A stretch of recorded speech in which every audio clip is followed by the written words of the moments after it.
Zlurpcast!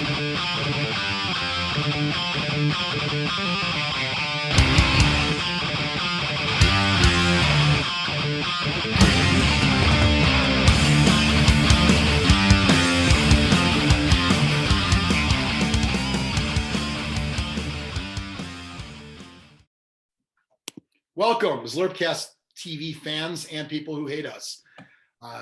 I once heard, never trust a big butt and a smile. I think it was Abraham Lincoln who once said that, and he was right. It's not going to work out for you. So just do your own thing. Win a mug at a tournament if you can. This one was not won. This one was given to me by one Brian Xtreme Mitchell, Zlurpcast main guy, and then suck on them tatties. That was one of our original catchphrases, just after what up, Sean? You have yours, Xtreme, right? Yeah. Put it up. I can get back. Do you recall, Xtreme, when we had those at Adepticon and how many cans of beer it took to fill that? I think it was 4. I think three actually. I think it was 2 Guinness and 3 normal. Yeah, oh, it was 2 of the Guinness tall, but I don't think it went to the top though, either. I don't think so. I mean, they're much bigger than we ever need. Yeah, so that was interesting. That was the mug delivered to you at Adepticon, or did you lug it to Adepticon to use? I think he gave it to me at Adepticon. Okay. I think so. And that was also when I played a game of Kings of War with Dave Witek, and he did a G-Dub voice, and people thought he was mentally challenged. Like they weren't in on the joke. They weren't in on the character. Like, was it like the skit on The Office with Kevin when the girl thought he was right? Exactly. Yeah. You did that all by yourself. Yeah. And he's like, yeah, whatever G-Dub sounds like. He's like, yeah. I don't know how it goes, but and people didn't know it was a bit. And I love that. That's the best stuff. The best bits are the real things. And speaking of mugs, by the way, we were talking about this off the air. Blood Bowl tournament organizers, let's get back to doing trophies that are mugs. That's pretty cool. This was my highest finish ever, still second place, and it was fucking 22 years ago. I mean, 12 years ago. Could have been 22 years ago. I peaked. I did go like 3-0, I think, at a Super Bowl, but it's uncredited, so it doesn't matter. But we talked about that many times. We apparently have a Blood Bowl podcast and YouTube show. I didn't know that's what we have, but that's what we got. Biran, who, if you watch an episode from 1 year ago, we used to do that. We're not doing that anymore. But you can look on the playlist, and you're going to see he hates Blood Bowl. Hates. Now he loves it. It's okay. You love it. I like the idea of it.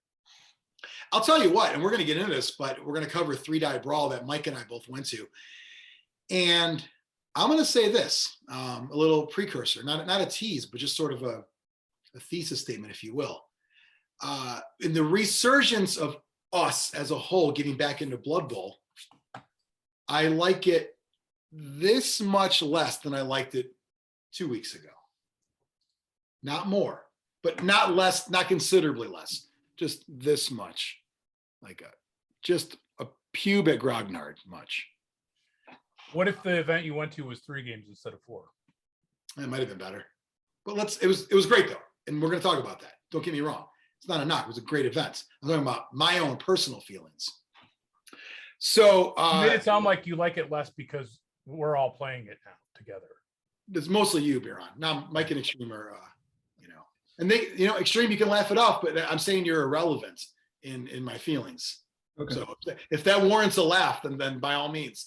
What I'm saying is the fact that Biran latched onto this game, it's like when your parents like the band you like. It's like,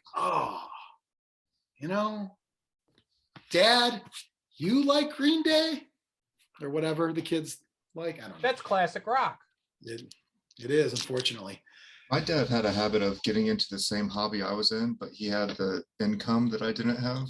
And took all the fun out of it because he would go and buy all the cool stuff. And I'd be like, well, would he lord it over you, or would he let you use it? No, I mean, it was like baseball cards. He got into baseball cards after I did, and then comic books. He got into comic books. So he would go and get it was during the 90s with all the stupid covers. He'd get all that crap, and I'd be like, I got my one issue for the week. Mm-hmm.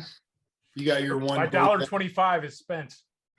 You bought the Bo Jackson card with the Yes. bat and the shoulder pads. It was And- definitely during that era. I had that, and there was like a set of Ryan Sandberg cards like that too. I believe it was Score, 1990, if you will. And so let's talk about this tournament.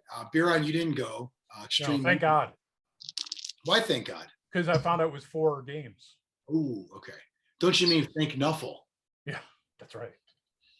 The fuck dice I just found. So, Mike, tell me your story of getting to 3 Die Brawl, because you got there in some different steps. You got the crew in the car, right? So Phil, Jeffro, and Jeffro's son Logan showed up at my house around 2:00 on Friday. We loaded up and headed out. We spent the night at Bob's. This guy Bob has a bed and breakfast in Galena, and we've all been to Galena before. Everyone in the car, and I was there a bunch as a Boy Scout, and then I'd been there a couple other times. And Galena's just beautiful.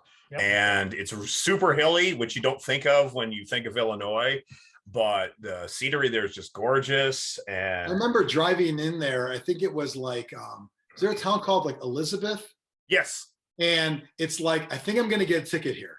I feel like I'm speeding all the time on the way in, like those curvy roads. yeah. The curves are nice because they slow you down. Yeah. Well, But not then all the people that live there are like, fuck, dude, go a little faster, And I I'm love like, getting behind me in my RV. And I'll tell you Yeah. what, curves don't slow me down, not one bit. It's always a game. And so one quick question. We talk about Jeffro. It's Jeff Gallenbeck, who is now the Chaos Cup organizer, longtime Blood Bowl coach. Why is he called Jeff Rowe, but his son is not Logan Rowe We should start doing that. or Logro? Logro. Because it's that sounds like a disease on your balls. I got Logro, because he's Jeffro. That's supposed to be like Jethro, right? Yeah. There's a story he told me. Was It's it? from college and I forgot. I think the story was 2 a.m. Some Martians came to visit him in bed, and they told him, "Take me to your leader, Jeffro," and then he woke up and he went to bed. And I was like, so anyway, just wondering on the name situation. So Phil is there, longtime Blood Bowl personality, stout young blood. By the way, I overheard Phil. He's getting a little loud in one of the games, and I'm like, this fucking guy. I've been hearing him yell since 1995. He's been yelling in Blood Bowl in my vicinity for 30 years, and just a little tired of it. That's all. Just wanted to say that. So, Mike, you four are in a van of some sort? We're in my Honda SUV. Okay. It's Plenty of room. More fun to call it a van. I don't know why. How much did you have Yeah. to clean it out for that to happen? I did. Yeah. I had to take out all kinds of shit. So Did you have like the kill more- team scenery that's been in there for 9-10 months How many unopened boxes of of Gaming just game material? stuff? Yeah. a few. Yeah. Do you have like a fucking like I'm guessing like Mordheim terrain in there? Maybe. No, it was just kill team, but Okay. because it was just like I didn't have a place in my house for it. It was like it's fine in the back seat. I never use it. And then but all of a sudden. Yeah. Who got shotgun? Phil, he's the tallest. Okay. So you guys then drove from Galena to Iowa City on Saturday morning. Yeah. That's about an hour and a half. About an hour and a half. Yeah. Yeah. Well, almost 2. It was almost 2. Okay. We left around 6:30. We got there at 8:30 exactly. So Okay. I left at 6:30, but I got there really early. I was kind of just driving around the area trying to figure out the parking situation. So I see you, or I pull in, and so I'm driving from Des Moines, and it took me about an hour 45. And I see a guy with a 3 Die block shirt. They have their logo, and I saw him park in the street with a meter. I'm like, well, if he's doing it, I'm doing it. And I recognize, I was like, hey, how's it going? Hey, how's it going? He walked in. And then I notice it's not a meter. And again, this is probably old man of me, but I'm like, where do I put money in? Or where do I swipe a card even? Mm-hmm. It wasn't. It was go to it on your mobile device, go to the website. I'm like, all right, it's one of these. So I saw it's $3. I'm like, oh, fuck, $3 for the whole day? Why not? It's not $3 for the whole day. It's $3 for 2 hours, and you can only do 2 hours. Yeah. I'm like, this is ridiculous. So then we go in, we start talking to Chance. I see Mike and Jeff and everybody, and we get on the subject of we should probably move our cars because apparently it was University of Iowa graduation that day. Oh, gonna be a little bit busy in that area. And we then pull into a garage. Mike, what was your price? Was it 10? $10, yeah. Bucks. So 13 total, I call it. That seems crazy for a town that size. What do they think they are? Well, it's going to be packed that day, though. I mean, yeah. I saw the frat boys already sitting on the fucking porches. You know what I mean? But it's not graduation day all the time. How big a town is it? Like population? Yeah. I don't know. 100,000, 150,000? I don't know. If anyone wants to fact check me. I'm guessing, now that I am an Iowan, it goes Des Moines. I'm going to go Cedar Rapids 2. I'm going to go Iowa City 3 and West Des Moines 4, if I had to pick. The crown of the Quad Cities? And then probably looking at like Davenport 5, maybe. Yeah. Google says population is 75, so okay. It's Schaumburg. Yeah. And I get the same way in Schaumburg, like when you go like, oh, valet parking. We're in Schaumburg. Yeah. I'll park my own damn car. Yeah. I'll like, I may be going to Chicago Prime Steakhouse on Meacham Road, but I'll park at Weber Grill. Thank you very much. Yeah. I'm not and don't give me that free valet shit. They're still going to put their hand out. I'm naming places that probably don't exist anymore, but it doesn't matter. So we get there and Mike, any issue? Because you had, we all went in, we checked in. For some reason, you were, correct me if I'm wrong, you were refusing to show vaccination status. Of course. So Chance has everyone's name on there, and there's circles next to everyone's name. And there's a number 11 that's not circled. I'm like, who the fuck is this number 11 joker? That's Mike. He didn't show his card.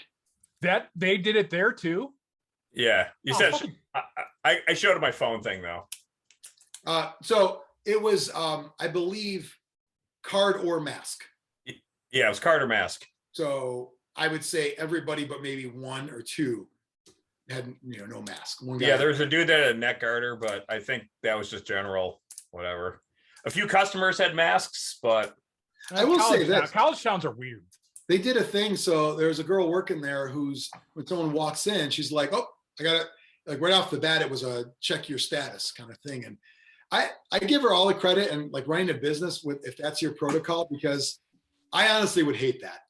The amount of confrontations throughout the day and conversations, I should say, conversations upon confrontations, I would be exhausted at the end of one day working at a place that had to ask for status, I just got my emissions test today, and then I went and got the tags, the stickers. And it's a huge office, but there's a sign that says only 3 people allowed in the office at a time. Wow. And the woman behind the counter, every time, because there's always 3 people in there, and the minute someone else came in, she had to kick them out. And she had the same speech every time. But I'm like, that's got to be exhausting. No, government workers get off on that shit. What's your emissions test? Is that nocturnal? Yeah. Okay. I was waiting to use that one for about a minute. I failed. I don't even know if we have emissions tests. The last 2 states I've lived in. So. Illinois doesn't have them south of 80. So, it's. I don't think we have. We didn't have in Colorado. I don't think I have it here. Well, if you have a newer car, you don't worry about it. No. Oh, you don't even get a card if you have a newer car? Is that the idea? You don't. It has to be a certain years old, because when I had that car for 3 years, I didn't have to get tested once. Oh, okay. Good to know. I don't think that. And all I have to do is go ahead. I don't think it would ever fly in Colorado. There'd be riots. Yeah. All they do here is they just plug something into your car. They, for like 30 seconds, and then they circle and say you passed. And but you have to go in the waiting room no matter what. It's not even a waiting room. It's just a chair. It's a chair in a hallway now, or it was like that glass. I remember that glass hallway It was like, what the fuck is You this? used to have Yeah. to sit there and rev your Well, engine to a now with certain COVID, setting. it's better to be outside. So it's just a chair outside of the glass hallway. I think COVID, is this 2020 again? It's so weird. I think you should just whoever's testing it should put their mouth over the exhaust. That is the best way. Just, you know what, give a quick suck and just to see what you're tasting. Call it a day. So we get their mic and we get everything all registered and all that. What was the count? Like 20, 22 people maybe? No, it was 8 tables, so 16. Oh, wow, it was less than I thought. It looked like there was more. I actually was in the game room the whole time. I didn't play a single game in the main area. I was in the miniatures room. Is that where the top tables were? The top table and the top table was in the main room, and the bottom tables were in the main room. Tables 2, 3, and 4 were in the middle or in the game room. Okay. So I don't know if I was playing on top or bottoms. All I know is that's where I was playing. I had to move my bag like this to this between the 2 rounds. So Mike, tell me what team you brought and what you gave your skills to, and tell me about your opponents. Well, the last time we were there, which was 2018, 2019, I don't remember. I won. They had a raffle. There's always a charity raffle, and I won their legacy team, so which was a Chaos, now called Chaos Chosen. So I figured to keep with the theme, I brought that team with me. I brought the fumble dice that Chance did the Kickstarter for. Those were my block dice. I like those.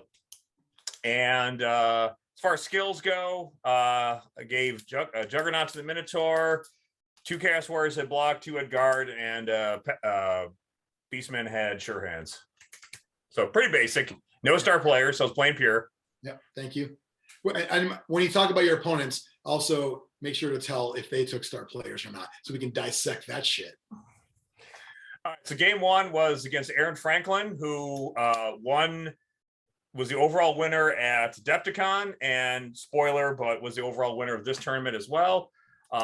He had dwarves with Carla. Carla Von Kill. What's her thing? I don't even know that one. She's like a lesser Griff. So Is she in the rule book? yeah. So she's only strength 4. She's a blodger, and her one-time ability is when she uses Dauntless, she can, if she succeeds it, she can actually double your strength. So if there's an assist, she'll get a 3-die block. Fuck, she's good. Yes. Whoa, I've never looked at this. 6'4", movement 6, strength 4, agility 3, passing who cares, armor 9, block, dodge, Yeah. dauntless, jump up, loner, 210. What a fucking bargain. Yeah. I saw Xtreme shake his head in disgust. Indomitable once per game. Or would you say dauntless? She can, to double. Okay. Yeah. So just strength 4, it's basically Griff Light. Yeah. Yeah. Which is outstanding. She's on what list? Old World Classic. Cool. That's the everybody list, right? No, that's humans, dwarves. Oh. So that's a great team. Yeah. Now a great star player leading that team. Tell me about the game. Does she do everything? No. He was playing dwarves, so again, kind of a slow, grindy first half. He got the ball. I pulled some bullshit at the end, knocked the ball out with a couple of dodges. So it ended up the first half was a 0-0 tie. And then, so he kicked to me. I knew I was down a couple of players. I knew I wasn't really going to be able to hold it, score. So I was trying to just score quickly and then let him score so we could tie. And that didn't work. And he ended up with a defensive touchdown. So I lost 1-0, but he's an excellent player. Well, he won the whole thing. So if you lose to the champion, it's never embarrassing. I believe the crowd was chanting to you, he's going to try. He's going to try. And you did. I did. I made some bullshit dodges with. You were trying for a tie. Yeah. And you didn't do it. No. Now, if he didn't have that star player, would it have been a different outcome, do you think? Probably not, but it would have been. I don't know. She didn't rule the game, but she's good. Did she carry the ball at all? Yeah. Yes. That's all I want to know. No. Then you know what? Xtreme, would you still shake your head if she never carried the ball? It's no. Yeah, I'll accept that. me neither. I hate to say it, but the way I look at star players, those kind of star players that, basically negate a weakness of your team. If they're not doing the obvious thing, in this case, being the primary ball carrier / scorer, I don't think it's a problem anymore. What about the Mighty Blow +2 players? I mean, in general? Yeah. Well, I mean, we'll talk about that when we get to my games, because that's I faced more twice. So, spoiler. So Mike, was it a 2-1 loss? It was 1-0. Or 1-0 rather. Okay. Yeah. And we finished on time, and you got bonus points for finishing on time. I love that. Yeah, I like that rule a lot. Thanks for bringing that up. I completely forgot about it. Even though I said many times at the tournament, I'm stealing that idea. I'm not going to add it to my upcoming tournament because I've already published the rules, but going forward, 3 bonus points if you finish on time. And Yeah. I don't think anybody, I mean, there were people playing longer than I thought, but Mike, do you know if anyone actually didn't get that? I don't know. I don't know if there might have been that one game that Phil was playing. I was going to ask if Phil got it because he would be. Yeah. I had one game that got real close, and I'll talk about when I get to mine, that I was actually worried about not getting it. Not that I cared about, like, I'm not going to win the tournament, but it's more of a, one thing I do well is play at a pretty good pace. I'm not great, but, and I hate when I feel like everyone's done. I want to be the guy that walks around and annoys people that are still playing. I don't want to be the guy that people walk by me. What are you guys on, 6, 5? Like, I want to be done. I'm going to be walking around, checking where Mike is by fucking Robotron or whatever. And, Yeah. So that was game 1. You got the loss. Yeah. Game 2 was against Tim O'Shea, Okay. who's a great long time 3-die block player. I played him a couple times. He's a great guy. That's He's that playing corn. dark hair guy? Yeah, big guy with a beard. Yeah. He's a great guy. He's like Did a I narrow really, it down really at a corn. Blood Bowl event? Big guy with a beard. Yeah, I know. Shocking. My Minotaur was just on fire, and I got 6 casualties on him. 5 were caused by the Minotaur, so that was awesome. But that game was over in like 45 minutes. yeah. So I had an hour and a half to kill. So I'm wandering around a little bit afterwards, and he had no star players or anything. It was just straight us. I'm wandering around the Chance. Now, one thing that makes Chance's store critical hit games unique is it's got a retro arcade in the back. So he's like, "Oh, go play some video games." And I was like, "Yes." So I go in the back. I'm playing Robotron. I'm playing Stargate Defender. I'm playing Asteroids. I'm playing, You had a great selection. yeah. Shit. What's that tank game? Battlezone.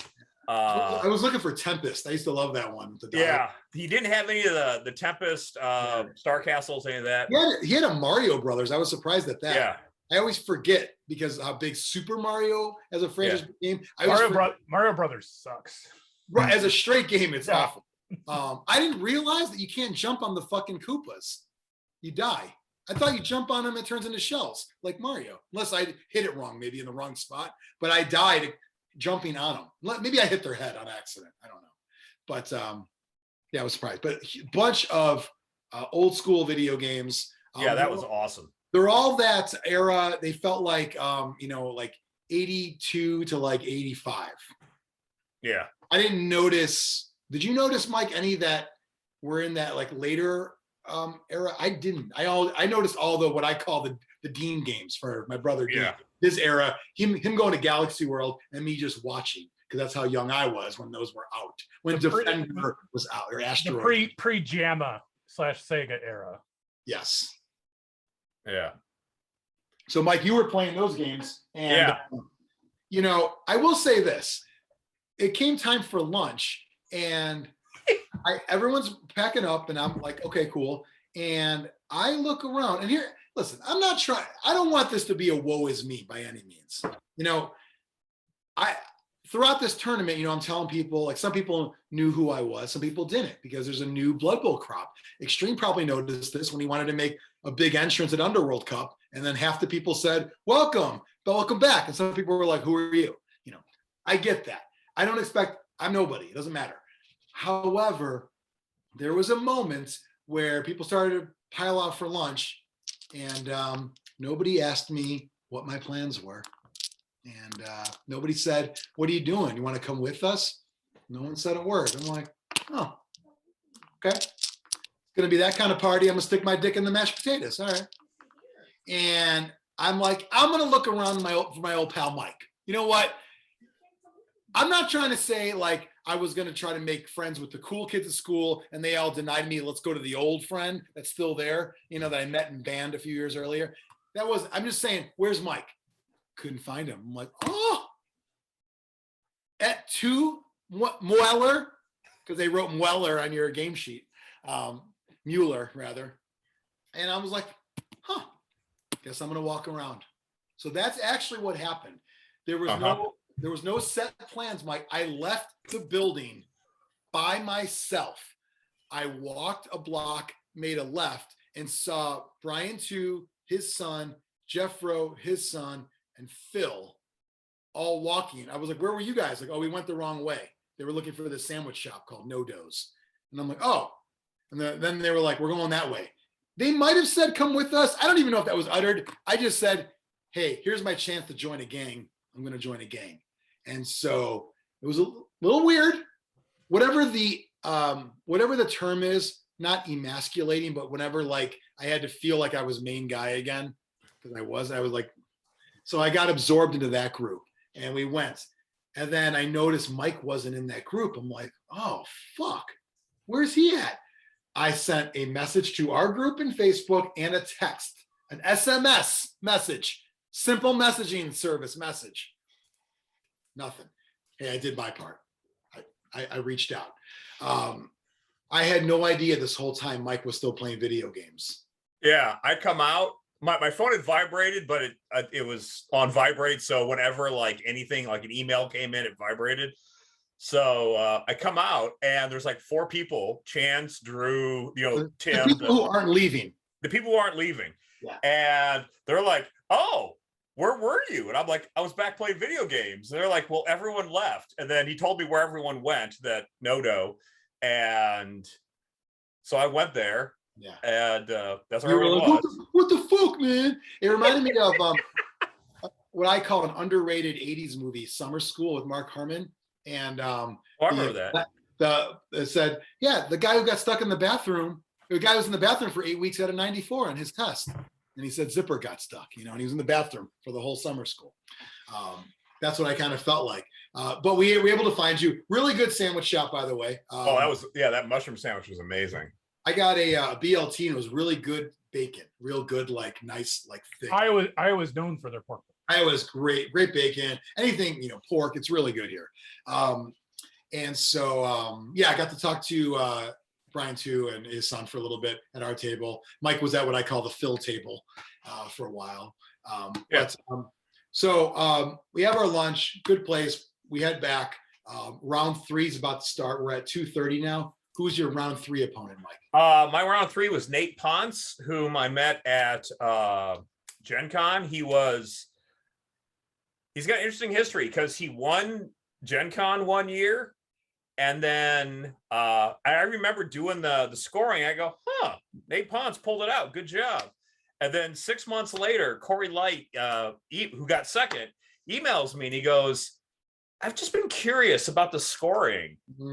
How did I get second place? So I went back and I looked and I was like, holy shit, you actually won, because I screwed up. Quick side note, and let's poll the staff here. What's the statute of limitations on asking about a Blood Bowl tournament mistake?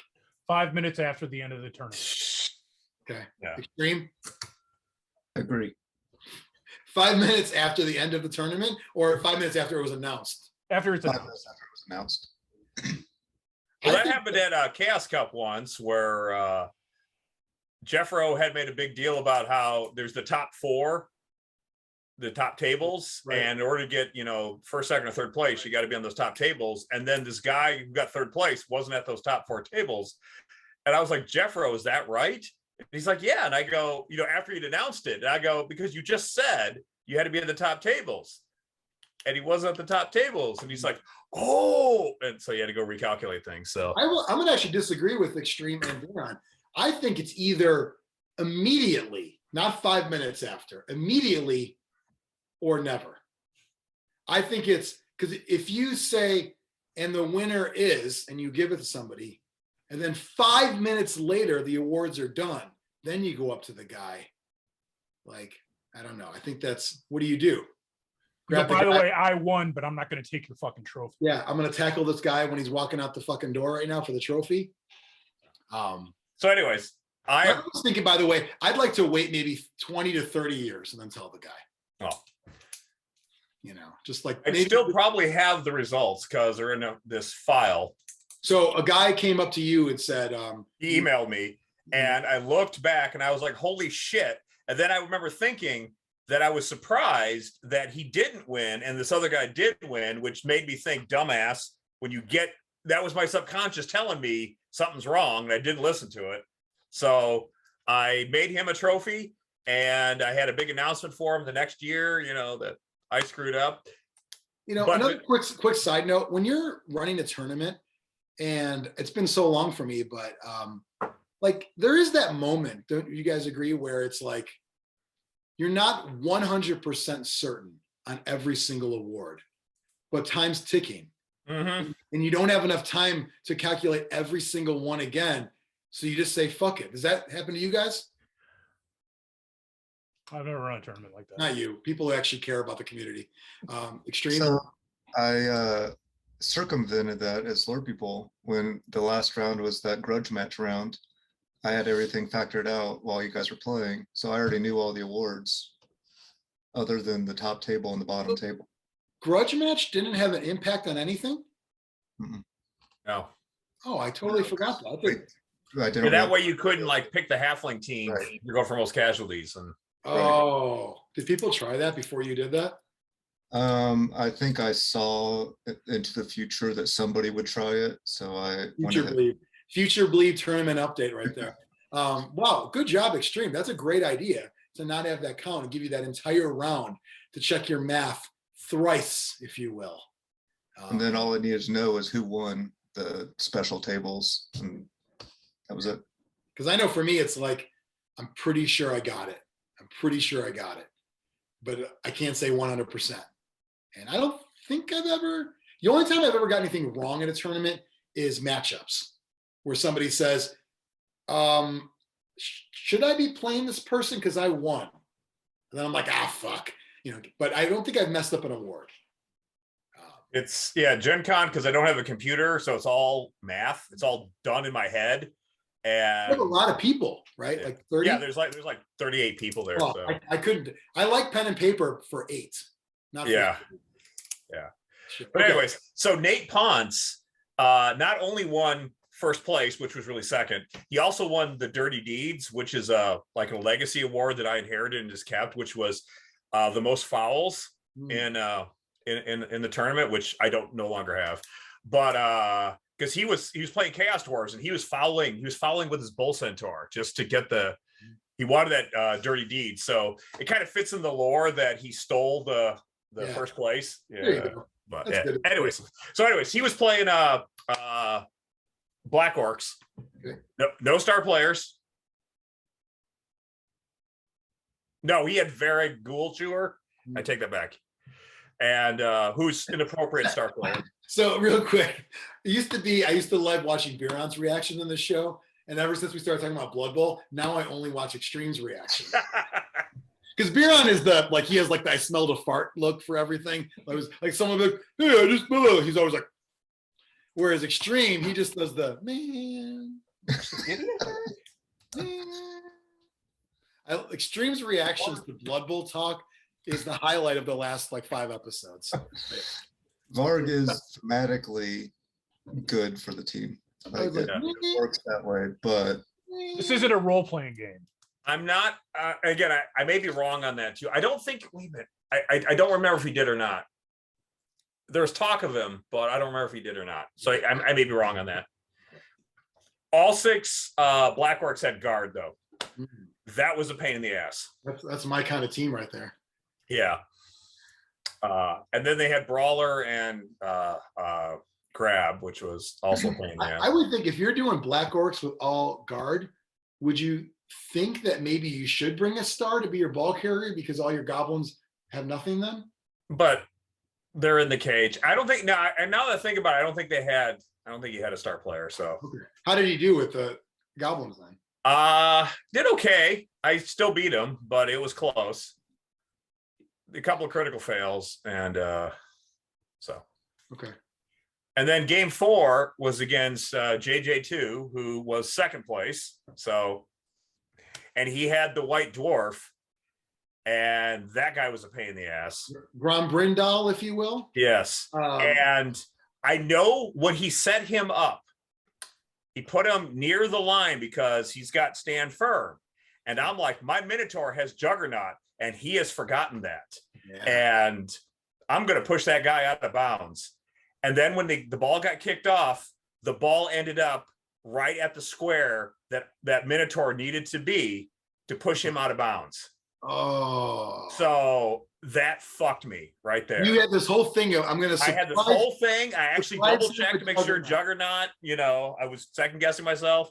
And then he did the kickoff and it ended up right at that square. And I was like, just so I'm clear, when blitzing, Juggernaut negates stand firm and Yes. turns both down into push. yes. Okay. So that guy was going out of bounds, unless I got a POW. And what? What race was he playing?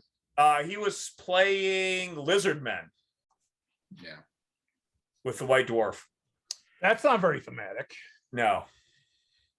And the White Dwarf, his special ability is he can give out a skill as a gift to a player that he's adjacent to. Every turn. Every turn. Yeah. Stand Firm or Mighty Blow. And there's other ones, but Stand Firm and Mighty Blow are the two big ones. And that was a pain in the ass. And unfortunately, I still blitzed him and trying to push him. Maybe I could get him out of bounds turn 2. And he ended up killing the Minotaur turn 2. And that put me at a severe disadvantage. So I ended up losing 2-0 or 2-1, one of the two. But I still lost. You still, I know you're a Juggernaut proponent. You and I kind of had a discussion about that at one point. Like you still it makes sense on a Minotaur. But yeah. Is it something that you'd still take like in general or no? No, but it's what's it called now? A primary skill. I could either take block on the Minotaur or I could take Juggernaut and Sure Hands. Yeah. And my issue with Juggernaut is it makes me think I don't really like skills that make me change the way I'm going to play. Yeah. So if I take Juggernaut on any player, I now automatically think that's the one I'm supposed to blitz with to maximize the skill. And I'm forcing myself to do that sometimes, even though you probably will blitz with the Minotaur anyway, but I mean, that argument applies to a Minotaur in general or a Rat Ogre is anything with those kind of skills that, it Right. kind of forces you to, and again, a lot of people have problems with that. It forces you to blitz or you got a 4+ and there's a good chance they may not move. So yeah, good point. So yeah. So I figured if I'm going to do that anyways, and I really wasn't trying to be super competitive. So I was like, I'll take it. Chaos considered, what are they, tier 2 or 1? Tier 2. So you got more star player points than me or no? I don't remember. I got 6 skills. So there was no tiers in this tournament. Yeah, there's no tiers. Okay, it was 36. 36 skill points, yeah. Okay. SPs. For some reason, I was thinking you got more. I must be thinking of a different event. Yeah. So, okay. So you had 2 wins and 2 losses. Yeah. 500 the hard way, if you will. Exactly. None of that ties. Yeah. We don't do, well, I do, but Yeah. Gerald Dubinsky does not approve of ties. Yeah. Mike did it the hard way. Did you win any awards? No, Okay, I don't think so. just raffles, but we'll get to that. Okay. As for my games, so I brought the Black Label Berserkers, my dwarf team, and I took 9 linemen, 4 of which had guard, 2 runners, both with block. So those are my 6 skills, and a troll slayer with nothing, no blitzers. Reason I did that was I just wanted to squeeze in a 4-3 roll. And so by shaving off blitzer cost, I was able to squeeze in a 4-3 roll in the 1.15 or 1.1. I don't remember. I think it was 1. I forgot the amount. Whatever it is, I wanted to try to, it's like, all right, do a normal roster and 3 rerolls or increase the lineman and get a 4th. And that's what I did. First game is against Wes, who's the guy I saw parking his car out there. He's a longtime 3-die block coach, 3-die brawl, that crew. Super nice guy. He brought Snotlings, but the roster was 1 ogre, Morg, and Deep Root. And the rest were Snots. And so Morg is obviously ridiculously good with Mighty Blow 2 and everything else. Deep Root, block, and Mighty Blow 2 as well. Does Deep Root have Mighty Blow 2? I honestly don't know. If he does, I mean, playing him wrong. I don't think In so. the rule book? I think it's 1, but In the main rule book? Let's see. Yeah. Mighty Blow 2. No. So- oh, really? Yeah, block. Fuck, Mighty I've been Blow- playing him with Mighty Blow 1 because Okay. I'm old. Yeah. Dinosaur. Block, Mighty Blow 2, stand firm, strong arm, thick skull, throw a teammate in. Timber. I don't know what Timber does, but It helps Helps him stand up. helps him stand up. It's awesome. good thing he never went down. And it was, I did a dauntless 1 time against them and failed on that 5+, just as a goof. But so Morg, Deep Root, an ogre with block, stand firm, and guard. I think those were all the skills because block's a double, right? Be a troll, right? Not an ogre. On a snotling team. No, it's ogre. Oh, sorry, it was an ogre team. Is that? Oh. Was Okay. that? Sorry, it's an ogre team with 1 ogre. If that makes sense. Yeah, that makes sense. Okay, ogre. Sorry, it felt like a snotling team because it was Did he an have- ogre team. Did he have righteous rookies and bring a bunch of stuff on? He did not have any of that. I did play Snotlings later on, but they were Underworld Snotlings, and they had like extra guys swarm or something. I don't know. I don't think he had the righteous. So Morg, Deep Root, 1 ogre, and then the rest were Snots. It was a very rough game for dwarves. I suffered 2 casualties on the first turn. I kicked to him, and Morg got a casualty, Deep Root got a casualty, and 2 of my linemen right off the bat. That was turn 1 before I even got my first turn. That was rough. I had an extra player, by the way. I should have said that, but 2 casualties in turn 1. By turn 4, I had 4 in my casualty box. And by the end of the game, I had 6 casualties against me. I believe all were caused by the 2 stars. A couple of his Snots got ballsy, maybe did a knockout or stuns, but I don't believe any Snots got casualties. They were 5 casualties normal, 1 was from fouling. Side note, for my tournament, all casualties count. We're not separating shit. I'm done with that completely. I'm not separating shit. Because you know what happens? You look in the box, you want to see who's there, and then you count them up. Anyway. So 6 casualties against my dwarves. And I had a really rough time just doing anything. I was able to squeak out a win. It was 1-0 or 2-1. It was either 1-0 or 2-1. I should remember that. I think it was 1-0. But I had a rough time doing it because I could never get, I believe he took out either 2 or 3 of my guard linemen too. I know 2 were out. It might have been 3 of them. So I never was able to get even like a good half cage, like a sideline half cage. I was never able to get that going. So I really was doing a lot of just hope for the best, hope he rolls a push. Giving my runners block was huge because they were out on their own quite a bit in this game. So yeah, I think it was a 1-0 victory. Really want fun. to talk about his award at the end, or? Oh, so he was, so there was a number of 3-die blocks. It was a tournament stat, like an award. So every time you roll a 3-die block, you put a tick mark on, you marked it. Could it also have been uphill 3-die blocks? Yes. I'll tell you that in a second. I was getting a bunch because dwarves against snotlings, 3-on-1. I was rolling a bunch. So he was like, oh, right one down. It was fine. I kind of realized I probably didn't matter because after this game, it's never going to make a difference because that was my game where I'm going to get a bunch. But for him, though, it was important. He got a bunch in that one. He told me about another guy. What was that guy's name? Jeff Steeg, I think. Tall guy, black hair. He's he's the one that won my Death Path game. Obviously the most coveted raffle prize. And not for charity because it's Death Path, you know.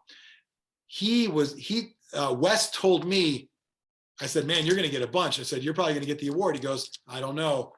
My friend Jeff has crunched the numbers. I'm like, oh yeah? What's he thinking? He's like, he's shooting for 250 this tournament. 250 3-die blocks was this guy's goal. What? Wow. 250 3-die blocks in a 4-game tournament. Roughly 60-ish, right? 62 3-die blocks per game. I later learned the guy I played, Wes, he didn't make any 3-die uphill blocks. He played normal, like to win games and also get 3-die blocks and to win games. This guy, Jeff, I believe his total was 260 at the end of the tournament. Because that was his one goal. Nice. It was one goal. I thought Wes was the guy that won that, but it was the other guy. Oh, So yeah, but So I was blown away with that total. Yeah. So is these snotlings throwing uphill? Yeah. Okay.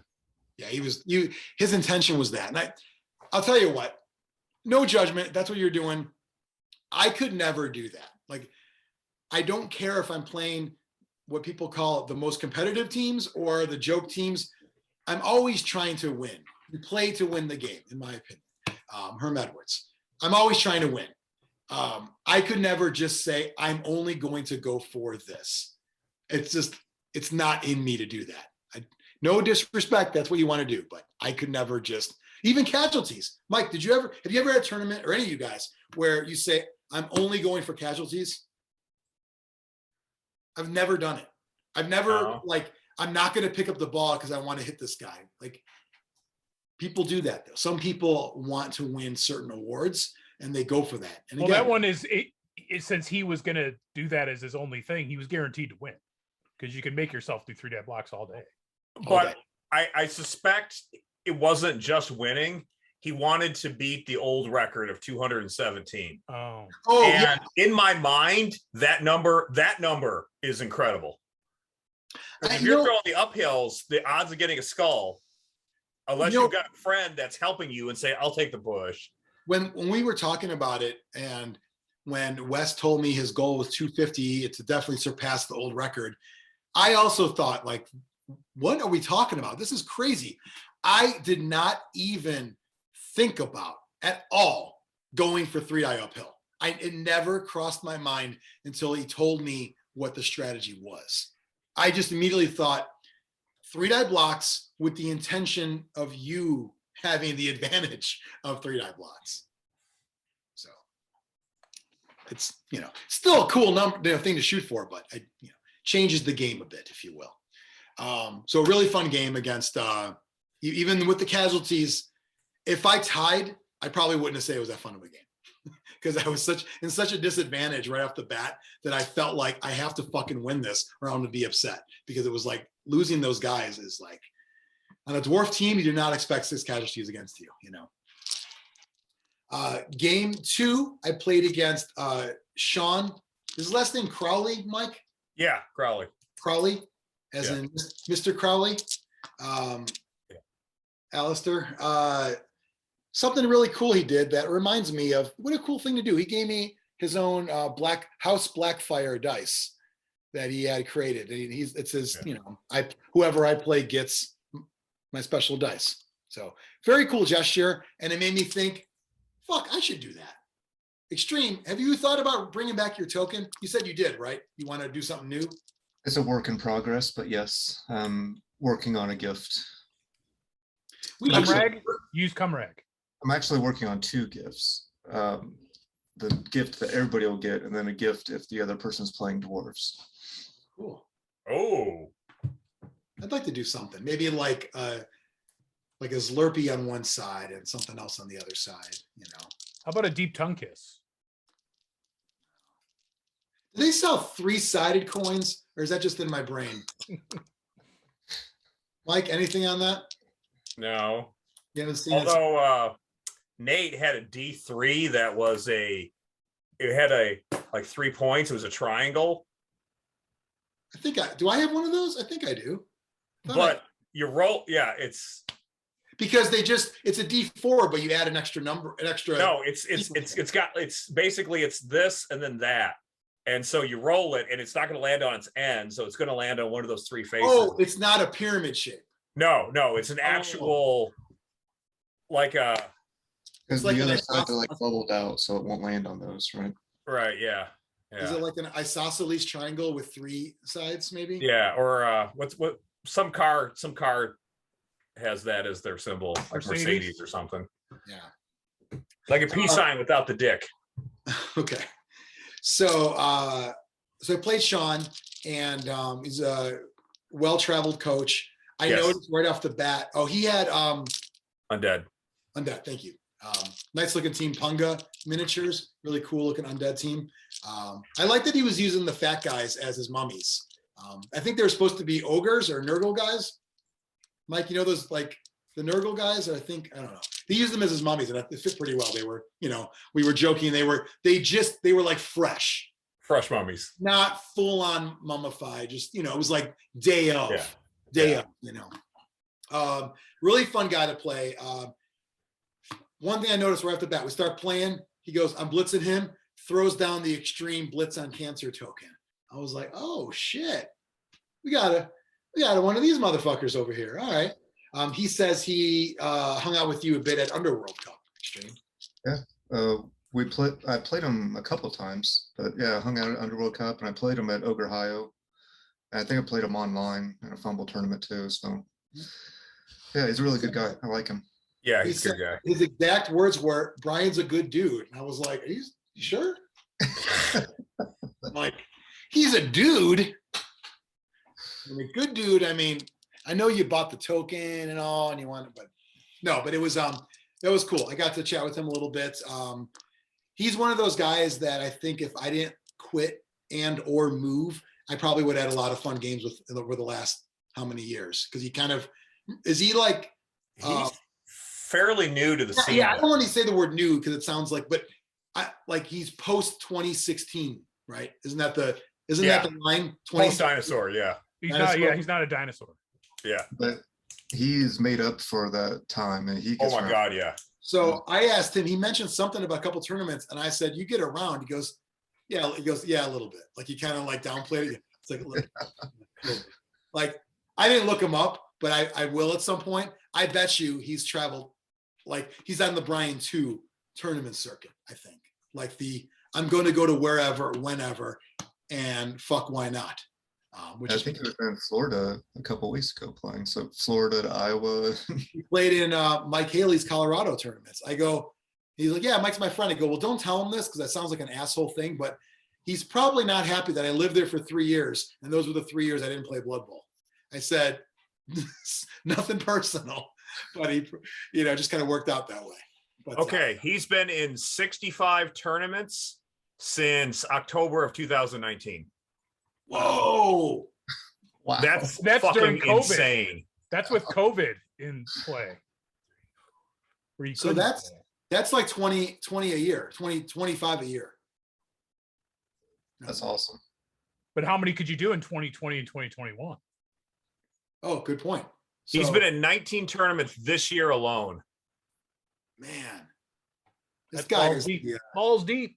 yeah. He was at fucking Summer Jubilee. Wow. Wow, where's that? That's the one that Chris Arose runs at Games Plus. Oh, okay. God damn. Yeah. So he's from the Detroit area. Yeah. Part of that whole crew, but awesome to see how well traveled he is. We had a really fun game. He had, like I said, Undead, Pure. There was no stars. I, of course, had Dwarves, Pure. Very good back and forth. We had very much like a chess match, but fun, like not like, we talked the whole time, but it was like a very much oh, okay, you're going there. Okay. And then we did a lot of back and forth as far as like, the Capietti defense. Very right. nice. Yeah. Like there was I had one good play and he had a bunch. I had one good play where like, I just saw a hole when my Troll Slayer went up the middle. Cause I said, Did like everything around the move go black and white and you saw the path in totally. color? It was like, he kept wanting me to put him on. I'm like, just so you know, my Troll Slayer is never going to end up on one of the two sides until you commit. I'm telling you that right now. I'm not moving until you move. Cause we had a lot of like, you go, like you go. And we wouldn't do it. And so I made one good block and then I just shot him up the middle for a blitz in the ball carrier. But he had a bunch of good plays, very good back and forth. Ended in a very hard fought 1-1 tie. So 1 win, 1 tie after round 2, feeling good. That I like going into round 3s with a 1 win and 1 tie because it makes me feel like I'm going to get somebody in the second group, not top group, but second group, which is good for me. That was top table at our tournament. It will be at ours in a week. Yeah. Less than a week. So we have our lunch, talked about that. Come back and I kind of just like, I think we might have started playing games again, Mike, when we got back. I lost track of like what, and JJ comes with me, Brian 2's son.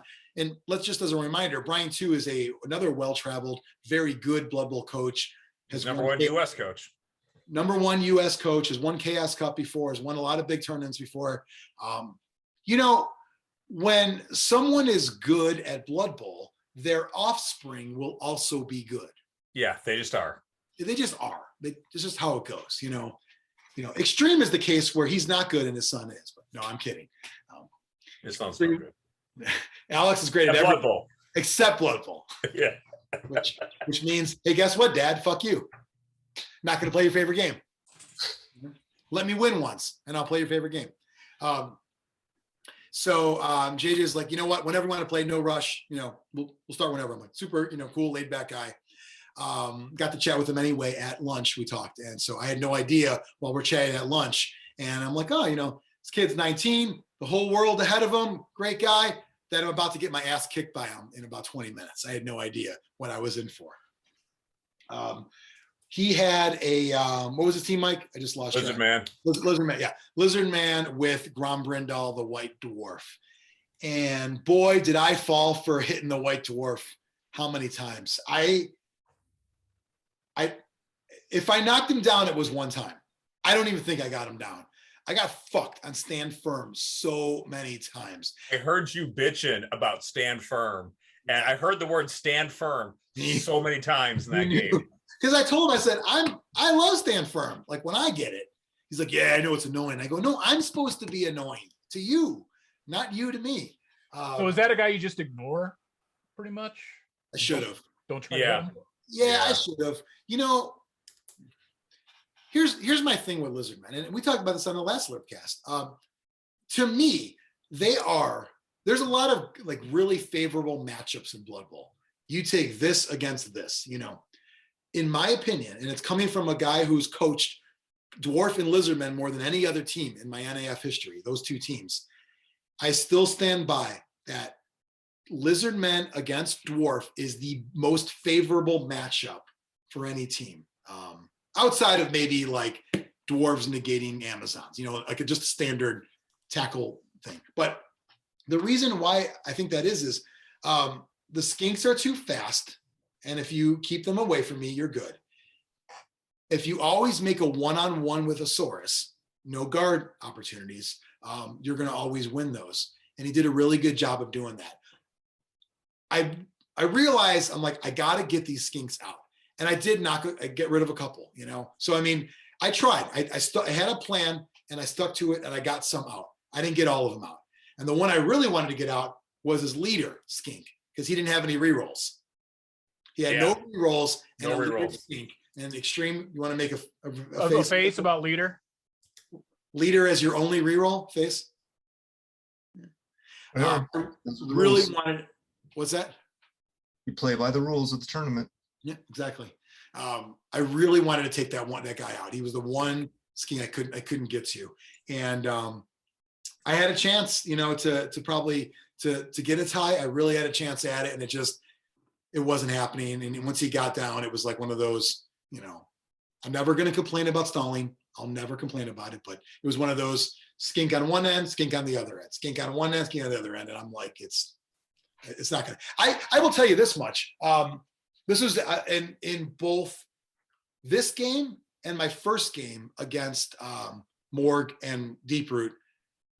I've never dodged so much with dwarves in any tournament in my life than this tournament, especially game one, because I was trying to avoid Deeproot and Morg every time, but also to try to reach the skinks. So I basically at halftime reset my strategy and said, from this point forward, my runners go 8, my blockers go 6. And it was dodge where I can and go for it where I can, everywhere possible, because I had to catch up. There was no way I was ever going to get anywhere close to making him score unless I didn't make it a point to say, dodge with dwarves, go for it with dwarves. Fuck it. So, and I had 4 rerolls, so it's all good. You know, not complaining. I did a lot of dodges, a lot of, you know, 4+ dodges and because I have a reroll. I have the rerolls there. I actually said the same thing to Katie. I go, I've never dodged that much with Beastmen in my life. Yeah. At this tournament, there's one turn, couple turns, I made 2-3 dodges with one Beastman, just trying to get into position. Yeah, And you're right. It was a weird, like, I don't know, one of those weird unfuck yourself kind of moments, because you think playing dwarves, you think in a certain mindset. And for 2 of my 4 games, I had to just throw those out the window and say, I'm not going to win this, because you're going to have to way too much strength for me to deal with. I can't do my thing. So I'm just going to have to actually, I don't want to say play like elves, but play like a human team. It was, you know, dodge with runners was a no-brainer. 3+ all fucking day. Dodge with a lineman, maybe not, but it was pretty crazy. Like I was, you know, breaking a lot of dwarven rules, if you will. Ended up with a loss in that one, but it was still a pretty fun game. Like I said, Lizardmen with White Dwarf. 4th game, I'm going in at 1-1-1 at this point, and I play against who was the guy that won the tournament, Mike? Aaron Franklin. Darren or Aaron? Aaron. And his son is Perrin, correct? Is his son's name Perrin? I don't know. That doesn't sound like a name. I'm pretty sure I played his son. His name's Perrin. He was like, you know, a kid, maybe like a kid, like, you know, I don't know, 20. And I'm pretty sure that was his son, because if your name's Aaron, you might name your kid Perrin because it rhymes, right? You were hoping for a girl and name her Sharon? No. My side note, one of my friends when I was younger, his name is Darren Beaver. His mom's name was Sharon Beaver. Great porn name. Yeah, his name's Perrin. That sounds fake. Same last name though, right? Yeah, Franklin. Okay. Yeah. Okay, cool. That was his son then. They're in the Kansas City Yeah. type area. Nice kid. He played Snot. Hold on. What was his team again? Snotlings with and I'm just drawing a blank right now. No, sorry, Underworld. He played Underworld with Morg. And Underworld with Morg and I think no, I think just Morg. Yeah, because he had I'm super foggy on like current Underworld. What's the team now? What is it? Like it used to be Goblins and Skaven. What is the team now? Goblins and Skaven and Snotlings. Okay. Yeah. So he had Morg, a gutter runner, a Skaven blitzer, 3 Skaven linemen, whatever the max is. And then Snotlings and a goblin. The gutter runner was the star of this one, as expected. I mean, it's in the rules. I had no complaints. Morg was annoying as fuck, as expected. But I will say I thought I was going to get the win here because I felt like I was doing everything right. Rolls were going my way. I was actually playing well. I was avoiding Morg, and I was up 1-0, and in the first half, and scored on the believe my turn 8s. So I gave him not a beat up turn, but I'm going to try to do a 1-turn score. And I talked about this on the another episode. This whole process took 15 minutes. It was I'm going to line them up. It was let's change out the put them ready to go. No. And then when we get to okay, I got to get the push here. I got to get this here. He was like placing dice in different spots on the board of where I think I could push guys and get guys. And I just wanted to nice kid, super nice kid. I just wanted to go to the bathroom and say, tell me if it happened.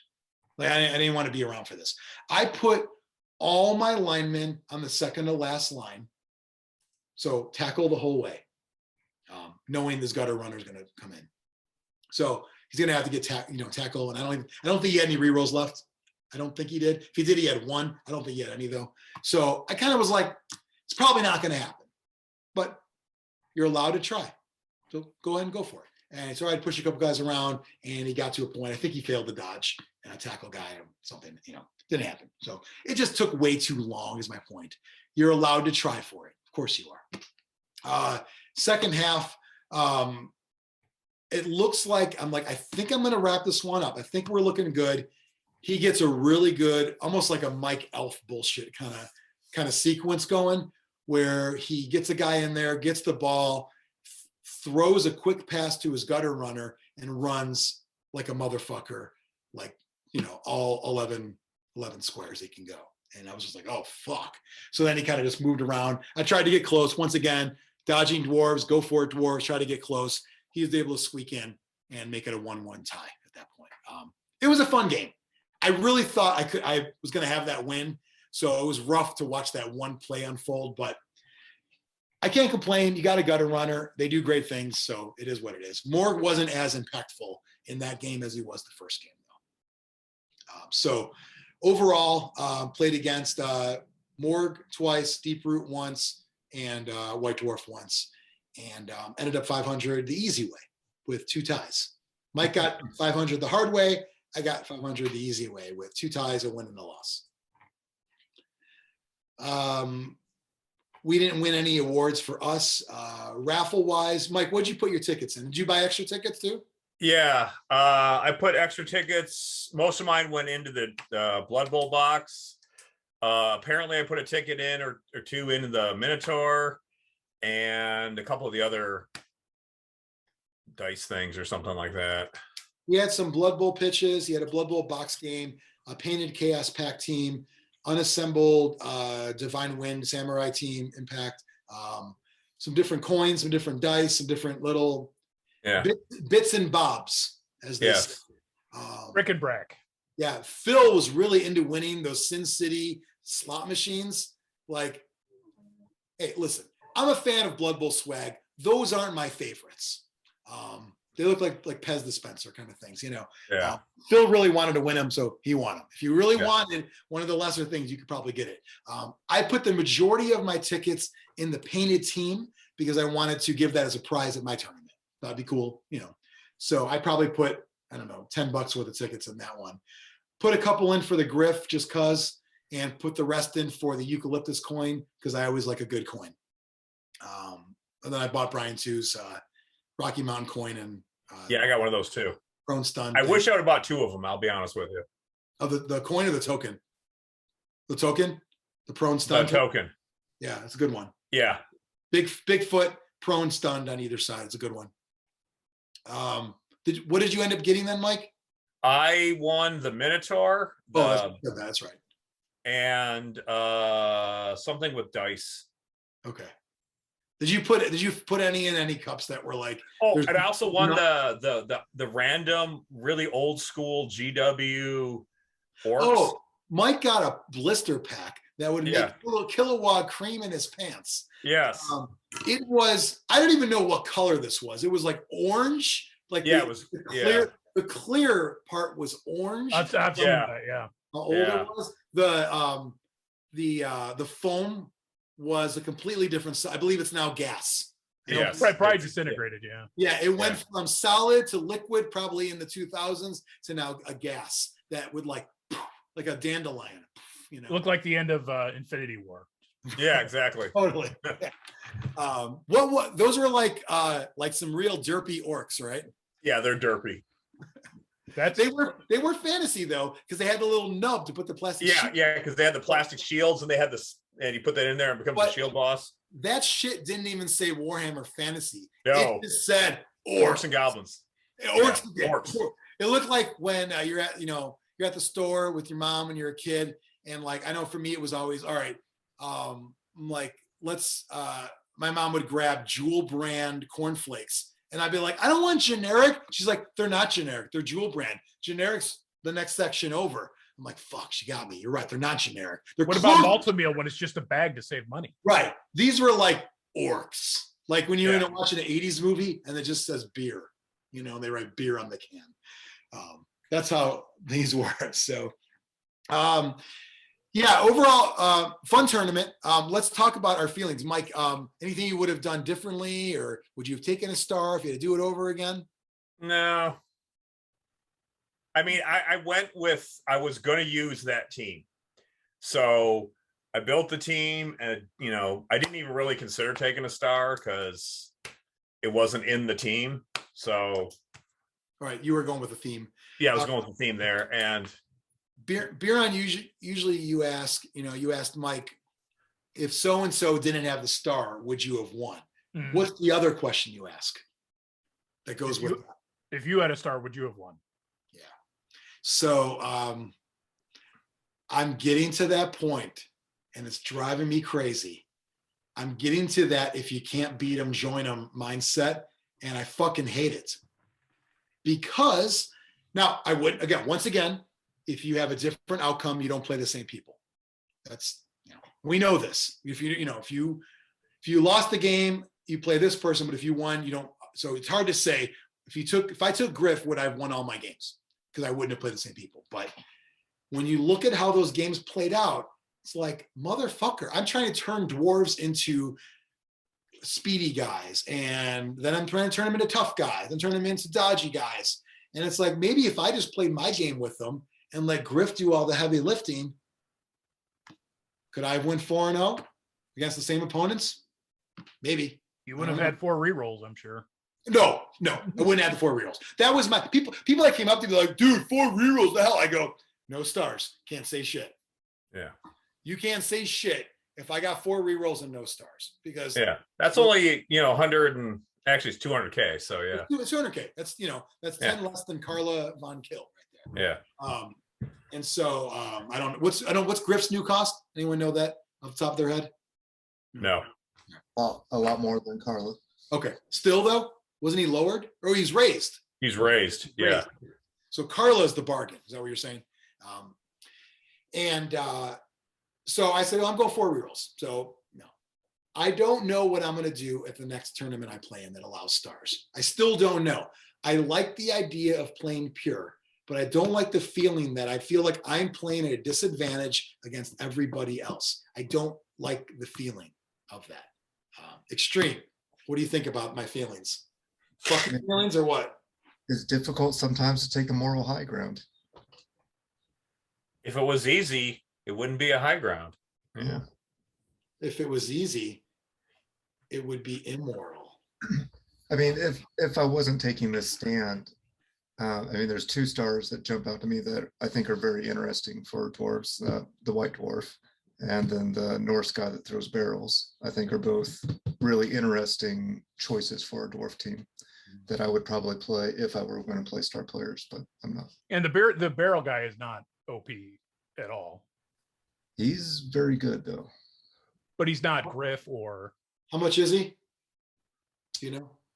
It should be on the back of your package. It's not open yet. My package. You mean my dick? No, Brian has the Oh. guy right. Okay, I was gonna get his stats tattooed on the back of my dick. It was weird that you brought that up. I thought you were going to get the passing template. I should for quick for Yeah. what's Long what, bomb is on the tip. My dick is a handoff. no what yeah what's one less than quick pass?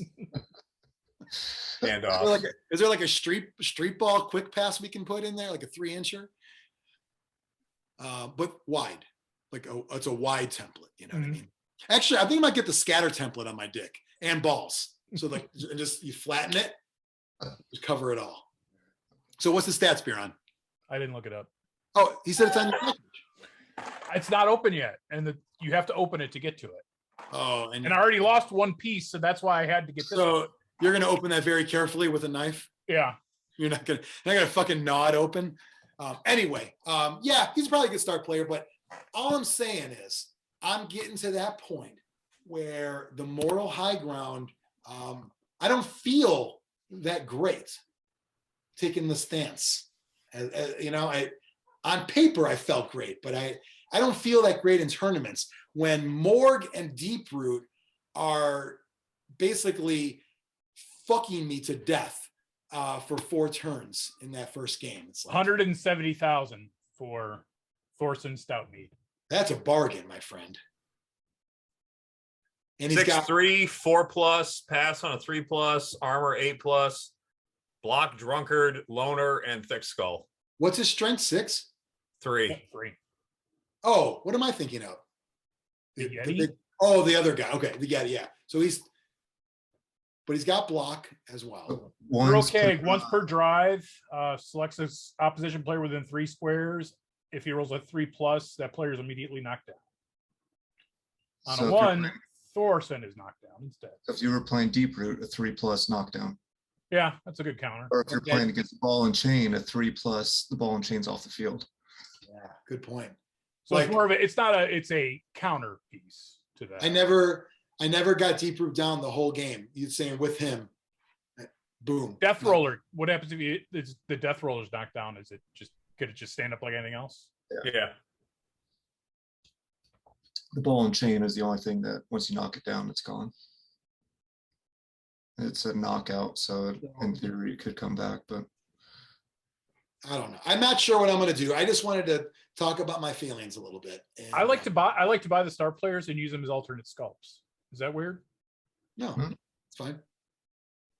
Because I really like the Frankenstein as a golem and the Lauren Chaney, the werewolf, as a werewolf. I think they look cool. I think it's completely fine, especially that non-GW models are so commonplace. So it's rarely going to be. I don't even know what the real models look like of anything. Mhm. I don't, unless you tell me. I don't know what. I know Griff now because I bid on him. But like if you said, hey, this is Varg Gulchur, the only Varg I know is the one with the fucking spike in the air from like 1994. That's the only one I could recognize. Every other version, I have no idea. So whatever you tell me he is, that's what he is. I'd like Griff as a alternate sculpt for nobility. I think he'd be great. Yeah. You can make a whole team of Griffs with all the different versions of them over the years. With obviously the chicken head being the best. You know, we all know that. there's somebody that has all the Zugs as a Zug team. Yeah. Even the rare one. Yeah, I think he has multiples of it. I'll be bringing that one in our tournament as enemy sorehead, Emery Moorhead. So overall, very fun tournament. Mike and I did not stay for the second day, which was the draft, where they draft. It's like a fantasy football draft, but you make a team out of players you draft. Sounds really cool. Sounds like a blast. I couldn't do a 2-day tournament. It's very. Did you hear about the winning team? What you did? No. What was it? So it was 3 trees, the 3 different trees from the races that can have trees, I think. Pretty sure it was 3 trees. And then he took beer bores and put it behind the trees. So anytime the trees got knocked down, You just stood them right on a 5+. Yeah. it's pretty interesting. It worked. So, do people like contribute models, or how does that work? What do you do? Or they already have them? And I just wonder what. It's so if the organizer just has that much blood bowl shit. Yeah, like how Phil has 12 of every team, like that. So anyway, that was 3 Die Brawl. Long time running tournament. My first time going to Chance's store. Very cool place. His new store, yeah. I did new- not know that he moved. Yeah. Because when I was following the GPS, I was like, wait a minute, this is not going to a strip mall on the outskirts of town. This is going downtown. And I was very confused. Yeah, he told me there has been some issues with like maps and things like that and not being updated. But yeah, he's downtown, connected to a comic store and right across from a used record store. So it's kind of a cool, hang out. Did you guys check out wish- the comic store at all? Say it one more time. Did you guys check out the comic store at all? I had planned to if there was like another long break. But by the time we got to it, it was so late and everyone's like, we're all going to this place afterwards. And you're like, I'm going home and going to bed. And I go, I'm going home. They're like, you live the closest of all the travelers. You got to go. It's like, if I leave now, I get home at 10. You understand that, right? Mm-hmm. Like, if I leave now. Do you know Sean? When he left, he's no. driving back to Detroit. Oof. That's a 9-hour trip. And did he Maybe stay? an 8-hour trip. Did he stay for the after party thing or no? No, he left. He left before we did. But Okay. still, that is 8 fucking hours after that tournament he was driving. So he got back, Man. what? 4 Sun was coming up? because he lost an hour too. So like 5 in the morning on Sunday. So I learned a real hard lesson. So when we were deciding to move from Colorado to Iowa, there was one trip I did in I guess it would have been like July 4th weekend or whatever that one of those Saturday or Sunday was.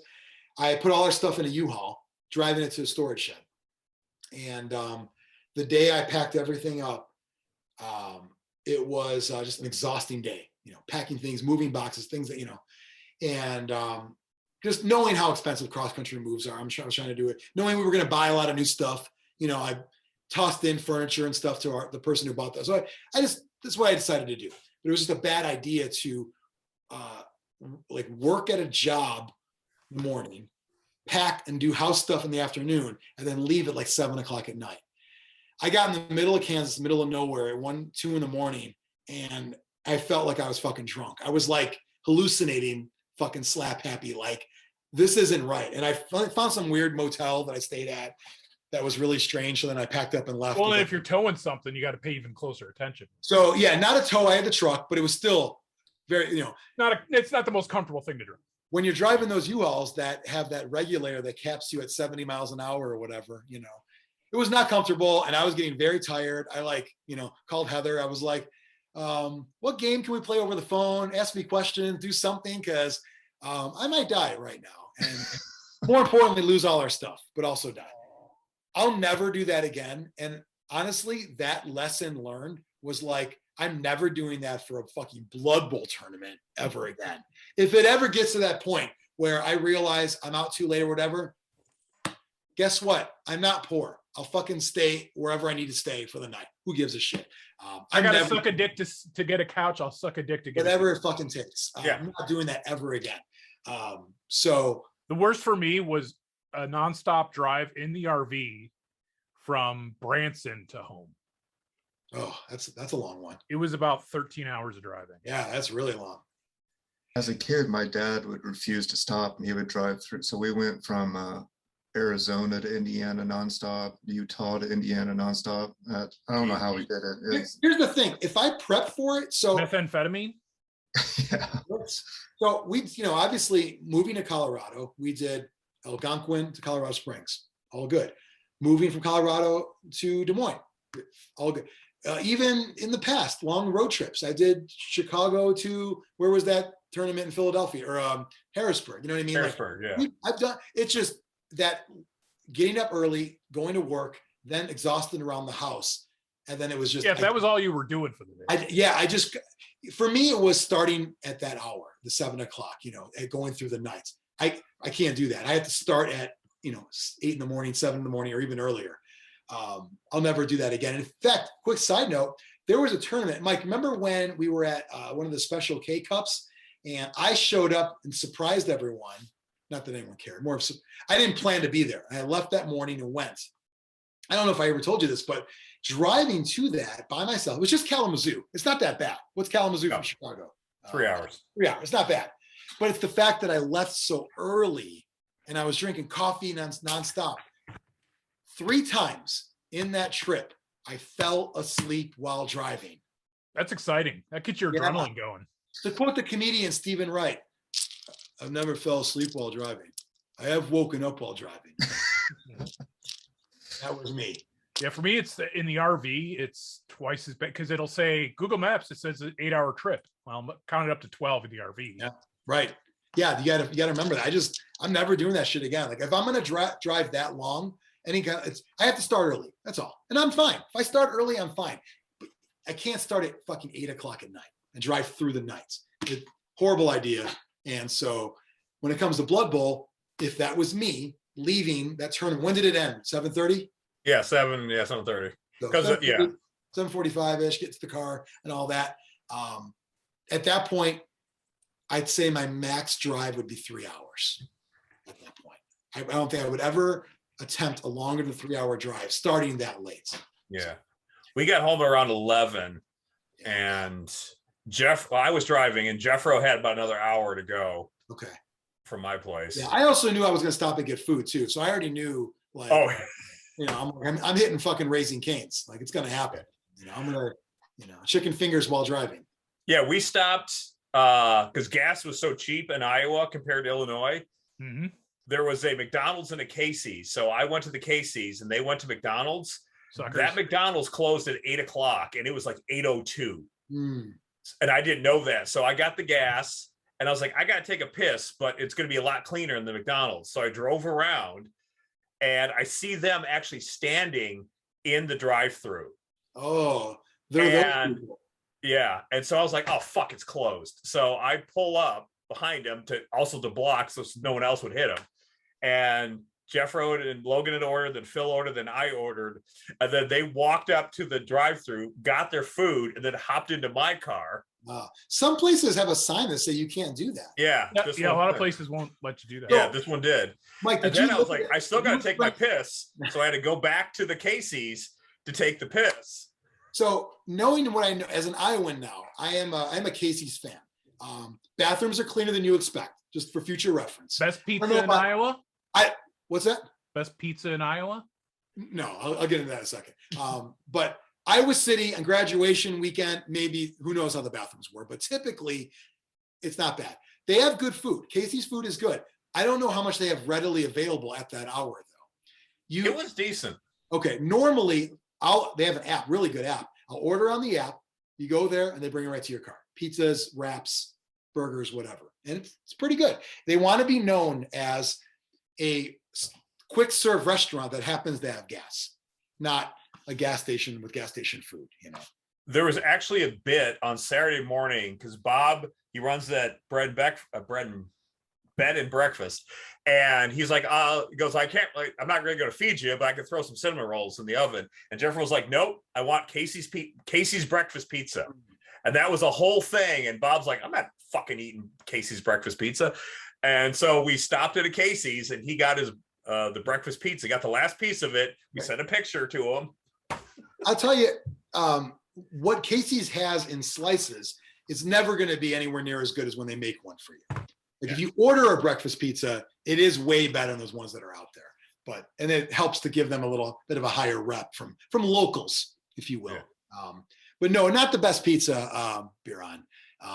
There's a really good place I like called Taste of New York Pizza with big fucking floppity slices that got all kinds of crazy toppings. They got a fucking chicken Parmesan, New York style pizza. It's great. That sounds crazy. made from actual New Yorkers in Iowa. So just saying. So would like sliced cheese, would you maybe Garibaldi's-esque? You know, I'm going to say Garibaldi's I always found to be super greasy and slimy. Whereas I don't mind like the New York if I can fold it, because then the crust will have some weight into it when you fold it.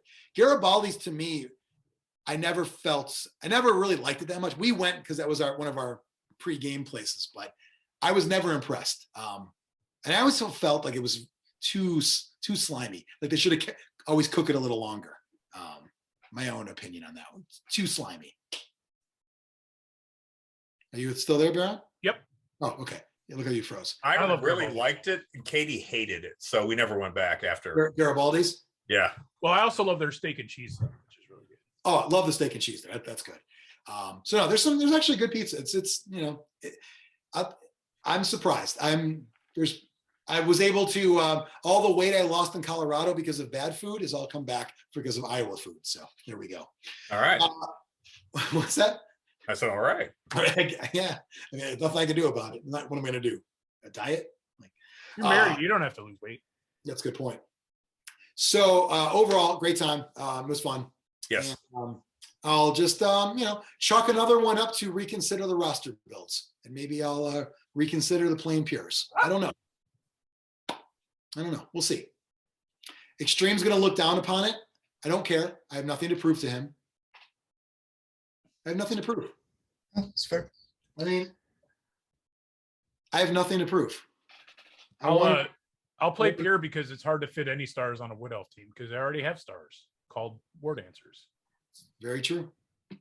I was always taking Deep Root on Halfling teams, so he doesn't really count though.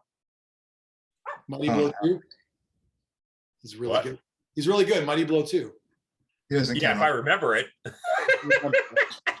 He doesn't count because the team needs him.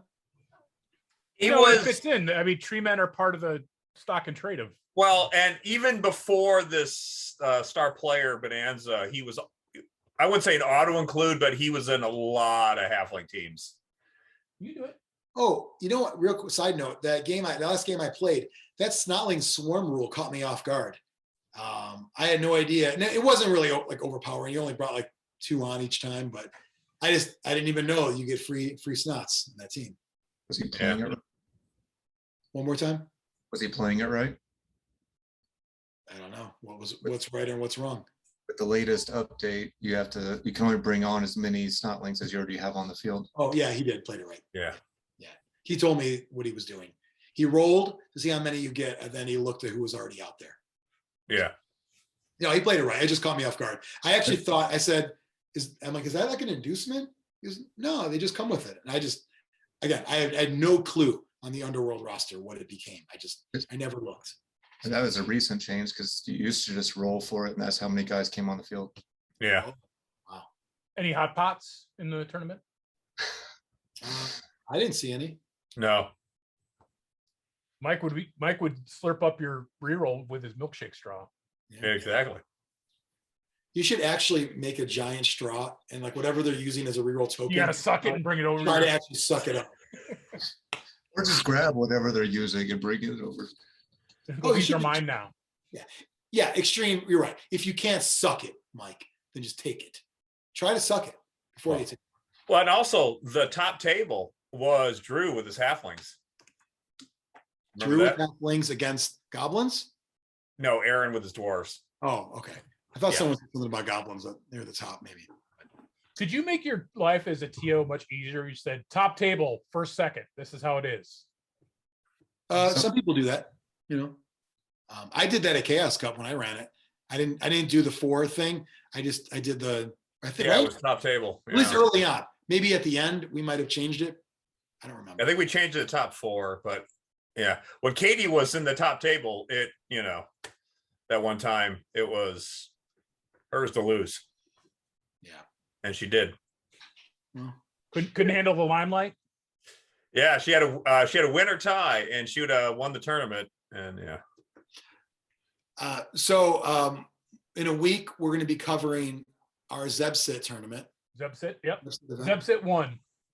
Sorry, not Zebsit tournament. That's like saying automated teller machine. Right.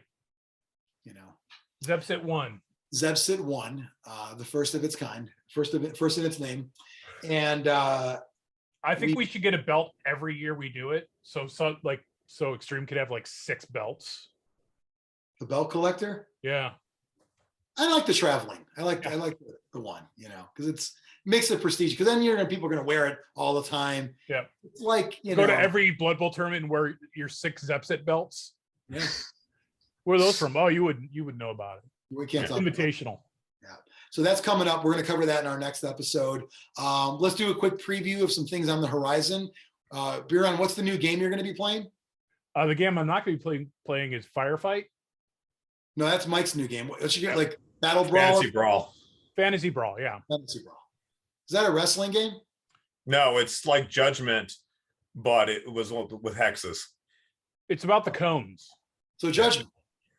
Yeah, but it was Judgment with hexes before Judgment had hexes. I played it at Gen Con. I did a couple of demos. I liked it so much, I actually came back and did a second demo. And they had a late Kickstarter add-in. And then I did it. And then COVID hit. And then like 2.5 years later, I was like, it just showed up one day. And I was going to say, it came in this huge box. And I was like, I'll never play this. I'm going to put it in a charity auction. And then I forgot. And then Ryan started, bought into it. So I was like, yeah, fuck it. I'll open it up and give it a shot. Okay. So yeah, it's it doesn't have dice. It just has cards. So yeah, we'll talk about it. Okay, that's good. I got, I believe it's in the garage right now. The Dark Knight Returns. I think it's like a dungeon crawl. I pre-ordered it and I purposely didn't watch a lot. I just thought it looks cool. I'm gonna pick it up. Trying to get back to trying more games out. And What makes that? It's I think Cryptozoic. Oh, Cryptozoic. That's right. Yeah. Am I saying that right? Yeah. I sounded it out. Yeah, I can't tell you anything about it besides they got me a year ago to not back. It wasn't a Kickstarter. It was just a pre-order, but a long time out pre-order for the deluxe version. So we'll, get that covered, at least a quick hit, even if it's not a full thing. But trying to get some more stuff going, and obviously Firefight we'll talk about as well. Mike, when you we'll have Ryan on too. When you played Firefight, did you use Mantic models or GW models? Mantic. Okay, because you wrote in your thing, you said Eldar versus Guard, and that was in parentheses because in case. What? I first thought you were being funny, but then I was like, wait, maybe you actually meant those models. No. Okay. Are weapons teams the best close combat troops in Firefight? They're not. They're terrible in close combat. Save it for the show, you guys. Sneak peek. The show. Follow Zlurpcast on social media. Zlurpcast. It's on TikTok too. Just saying. Zlurpcast on TikTok. It's a thing. It's on there. There's 2 videos on there. Discord channel. You can find the link probably in our Instagram bio. I believe it's in there.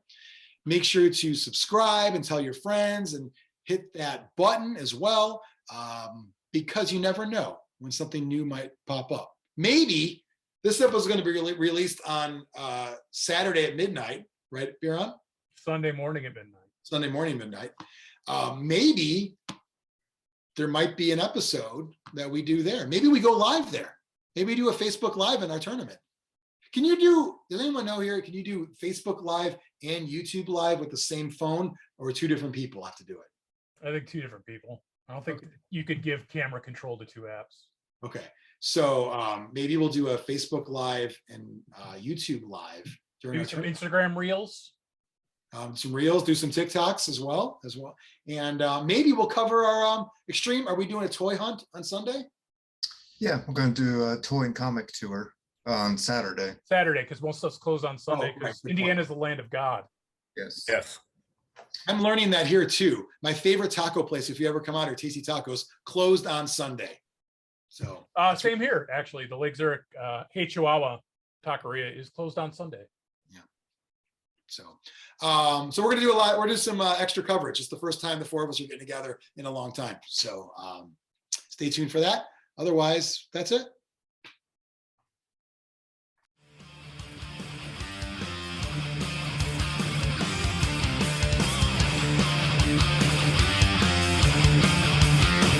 Zlurpcast!